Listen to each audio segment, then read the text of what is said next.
회장님 됐습니다. LAFC 올라갔습니다. 마이애미랑 결승전이에요.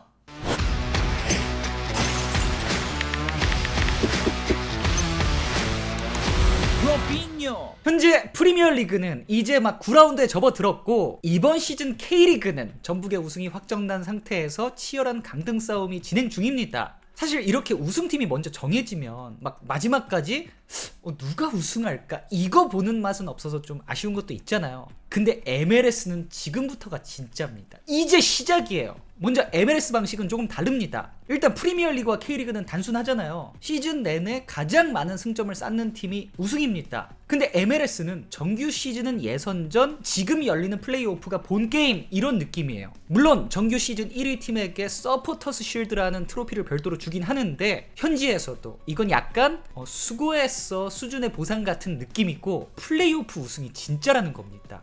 동부, 서부에서 각각 8팀이 올라와서 16강전을 펼치는데 16강만 3판 2선승제를 하고 그 다음 8강부터는 단판 토너먼트로 진행됩니다. 현재 16강전이 진행되고 있는 거예요. 그래서 MLS는 시즌이 끝나도 한 번의 기적이 가능한 리그예요.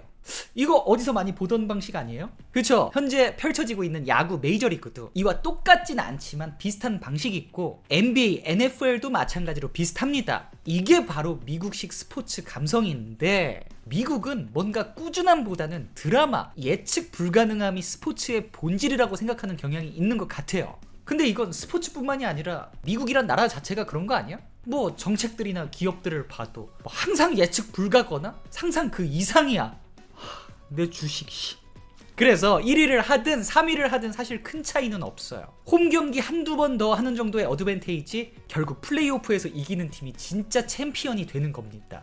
자, 올해 이 MLS 플레이오프가 역대급인 첫 번째 이유 바로 메시, 손흥민, 밀러가 우승 경쟁에 뛰어들었다는 거예요. 우선 서부에서는 샌디에고가 1위, 밀러의 밴쿠버가 2위, LAFC가 3위로 나란히 플레이오프에 진출했고 동부에서는 필라델피아 1위, 신시내티 2위, 메시의 마이애미가 3위로 나란히 진출했습니다. 그 중에서도 올해 전문가들이 가장 많이 거론하는 4팀이 어디냐면은 메시의 마이애미, 손흥민의 LAFC, 밀러의 밴쿠버, 그리고 복병 신시내티입니다. 이 4팀이 절대적 4강이라기보다는 현지에서 가장 많은 주목을 받고 있는 팀을 뽑아본 거예요. 우선 메시의 마이애미 사실 결함이 많아요. 경기 템포나 체력 싸움에서 젊은 팀들보다 좀 처지는 게 사실 있고 수비 조직력도 불안해서 올 시즌 실점이 55점으로 이건 거의 리그 8위급에 해당하는 기록입니다. 그런데 메시가 이 모든 걸 혼자 다 커버하고 있는 거예요. 올 시즌에만 리그 29골 19도움 그리고 이미 16강 1차전에서 혼자 2골을 넣으면서 첫 경기를 승리로 이끌었어요. 사실상 메시가 무너지면 마이애미 우승도 무너진다라고 말할 수 있습니다. 물론 주변에 수아레즈, 부스케츠, 데폴이 있지만 어차피 메시가 살아나야 이들도 다 같이 살아나는 구조여서 그냥 메시예요. 여기는 없어요. 없었는데 없어요. 있었어요. 없어요. 미국의 많은 전문가들도 메시만 외치고 있는 상황입니다. 저는 이번에 진짜 메시의 마이애미가 정말 우승을 할 수도 있다고 보는 게 메시가 이번에 마이애미와 2028년까지 3년 재계약을 했어요. 근데 이게 이제 저 같은 사람은 단순히 메시 플레이 3년 더 볼 수 있다 인 줄 알았는데 사실상 이번 계약으로 메시가 팀의 공동 오너 지분을 갖게 되는 거더라고요. 내년에 마이애미 새로운 홈구장도 메시가 직접 오픈 예정이라 하고 한마디로 이제 마이애미는 메시 거예요. 그러니까 이게 메시가 남의 팀을 우승시켜주는 게 아니라 이제 앞으로 은퇴 후에도 마이애미 오너로서 미국 축구 역사를 같이 쓰겠다는 계약을 한 건데 아르헨티나 월드컵 우승 정도의 동기부여는 아니어도 은퇴하기 전에 선수로서 마이애미에서 우승컵 하나 정도 드는 동기부여는 충분하다는 거죠. 그게 하루라도 젊은 그리고 기회가 좋은 이번 시즌에 어쩐지 16강 1차전에서 메시 헤딩골 보셨어요? 메시 헤딩 잘 안 하는 거 아시죠? 메시 다이빙 헤딩골 넣었어요. 동기부여 있는 메시 이거 막기 힘듭니다. 하지만 그렇게는 안 됐지. 다음은 손흥민의 LAFC 이번 시즌 가장 뜨거운 팀입니다. 흥민선! 최근 2달 동안만 따지면 손흥민은 거의 리그 MVP급 폼이에요. 다행히도 손흥민은 현재 메시가 마이애미에서 견디고 있는 무게보단 가벼운 느낌입니다. 왜냐면 데니스 부앙가가 있기 때문이죠. 여기는 그나마 손흥민이 안 터지면 부앙가가 안 터지면 손흥민 둘 다 터지면 이건 진짜 우승까지 기대해볼 수 있는 수준이에요.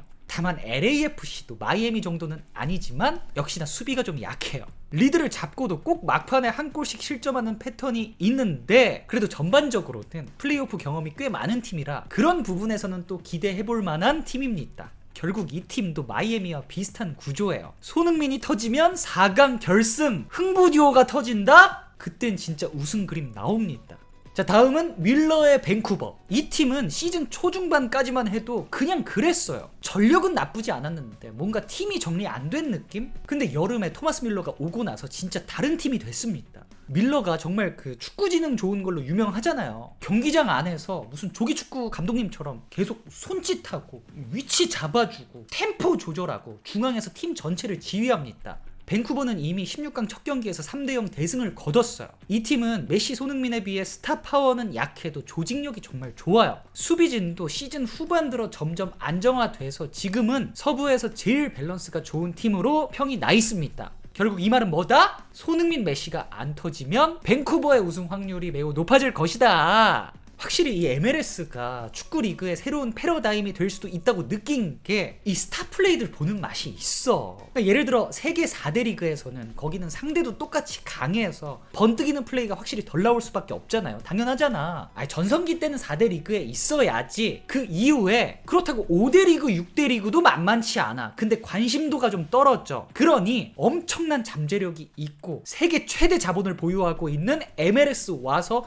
너의 능력을 확실히 보여줘라! 이제는 정말 못 볼 줄 알고 아쉬운 마음이 드는 선수였는데 다시 한번 그 선수의 장점을 확실히 볼 수 있으니까 이게 MLS의 장점인 것 같아요.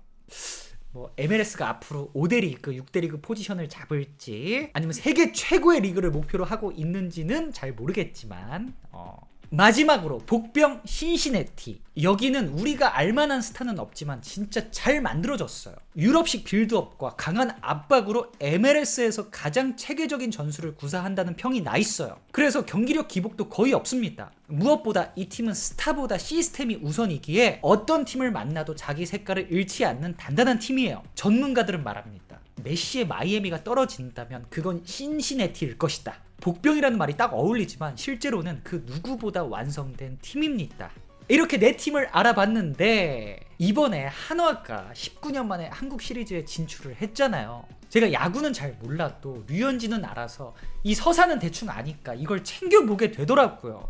물론 2차전 선발로 나와서 무너졌지만 그건 저한테는 별로 중요하지 않았고 만년 꼴찌가 어떻게 19년 만에 한국 시리즈에 진출을 할 수 있었을까? 이건 꼭 야구 팬이 아니더라도 스포츠 팬들에겐 그런 감이 좀 있잖아요. 류현진이 돌아오게 되면서 당연히 선수 개인이 직접적으로 활약도 하고 류현진을 보면서 팀 선수들도 자연스럽게 귀감이 되고 또 류현진이라는 선수를 보기 위해 관중이 몰리고 관심도가 올라가고 구단은 팀 성적과 분위기에 맞게 투자를 하게 되고 결국 팀이 우승권까지 가게 되는 그런 효과를 불러일으킨 부분이 크지 않았을까. 이 말을 왜 했냐면 최근 MLS도 선수 하나가 팀을 바꾸는 일이 생기고 있잖아요. 그러니까 이 두 개를 보면서 K리그 팀에도 메시, 손흥민, 밀러가 오긴 힘들겠지만 류현진, 김광현처럼 김광현도 한국 와서 우승했죠.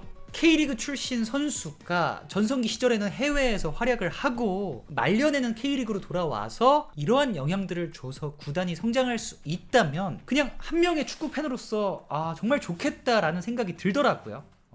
그리고 이게 어쩌면 단순히 스타와 레전드의 차이일 수 있겠구나라는 생각이 들었습니다. 자, 예측 불가한 MLS 플레이오프가 시작됐습니다. 메시니까 이기겠지. 손흥민이 골 넣으면 되잖아. 이런 건 없어요. 정말 간절히 바라고 준비되어 있는 팀만이 MLS 우승컵을 들어 올릴 수 있습니다. 다만 결국 우리가 원하는 건 메시와 손흥민이 결승에서 만날까? 둘 다 이기면 최종 결승에서 만날 수 있어요. 아마 MLS 회장님도 회장님 됐습니다. LAFC 올라갔습니다. 마이애미랑 결승전이에요. 에휴, 자랑이다 자랑이야. 리그를 좀 더 다방면으로 키울 생각을 해야지. 언제까지 그저 메시, 손흥민만 외치고 앉아있을 거야? 일들 똑바로 안 해? 에휴, 내가 얘네들을 믿고 진짜 뭐야 이거.